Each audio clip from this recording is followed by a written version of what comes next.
Hello there, this is again Alex Lorenz of Wind Central with another fabulous community interview co-sponsored by WindCam and Wind Central. And with me now is Laurie Russell of the Winchester Community Music School.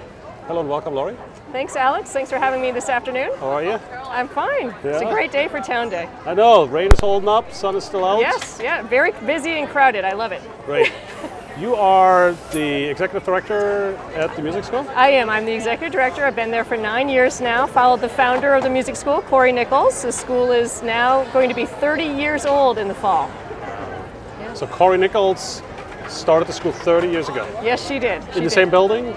No, actually the music school began teaching private lessons mostly and early childhood classes in the McCall Middle School as well as a couple of local churches.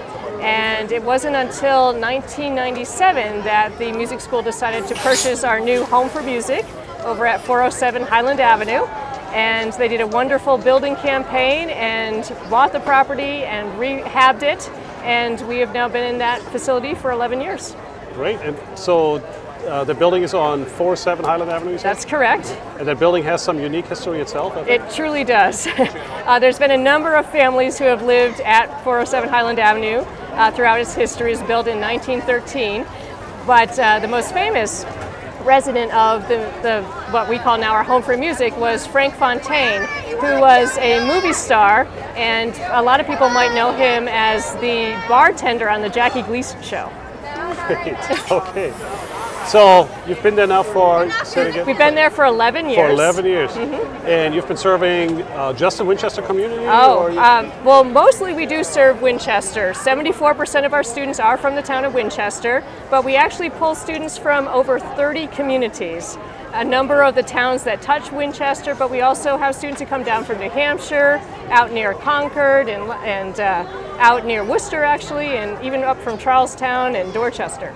Wow. Yeah. Wow. What sort of music do you get involved in? Is there sort of a specialty, classic or rock? Or? Well, the school started out pretty classically based, but as the school has matured over the past 30 years, we now have fabulous faculty who teach jazz and also rock and pop music, blues, folk, and so really we have something for all types of music.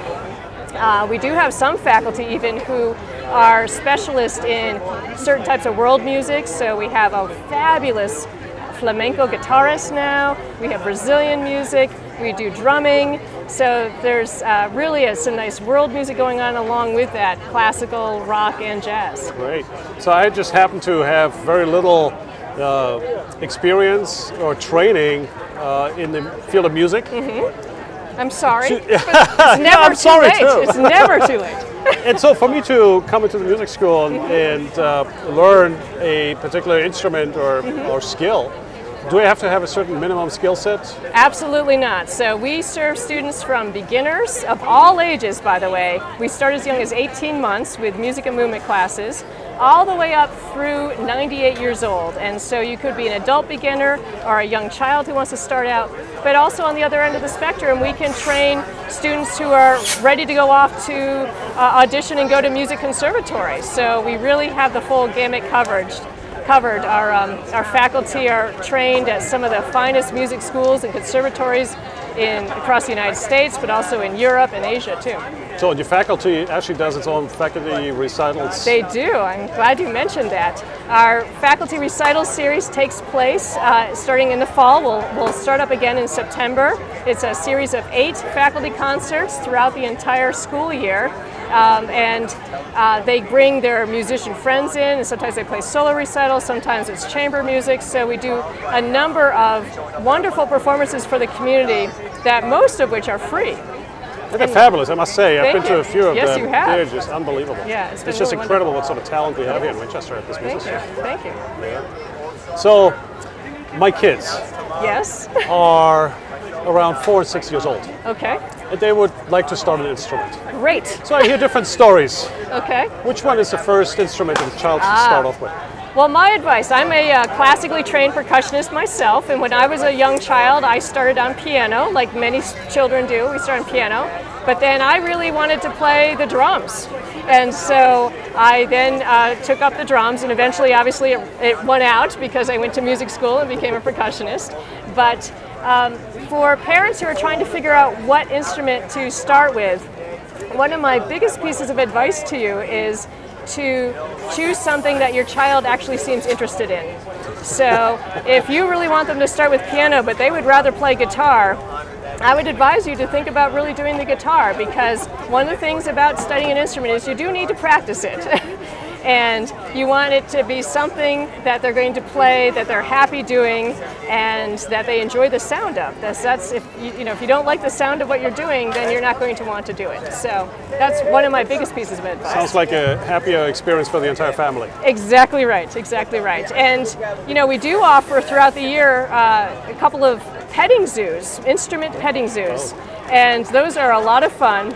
And so if you're trying to introduce your children to different types of instruments, those are a good events to come to, so that then they can get their hands on a flute, they can get their hands on a guitar or a trumpet or a violin, or even find out what it's like to take real voice lessons. So that's a good thing to do. I encourage parents to expose their kids to as much music as possible. Fabulous. So how are you funded? Are you a for-profit organization? Are you a non-profit? I'm glad you brought that up. We are a non-profit organization, and so actually what people pay when they come to the music school is only about 80% of what it really costs for you to take that piano lesson or your violin lesson or your voice class. And so we do a lot of fundraising through our annual fund and our various capital campaigns. But it's very important to us to be a nonprofit organization that is accessible to everybody. We offer financial aid to the community. We give over $50,000 each year out in financial aid and discounts and subsidies. So we really want to be accessible to anyone who would like to take music. That's great. So how far are you along on the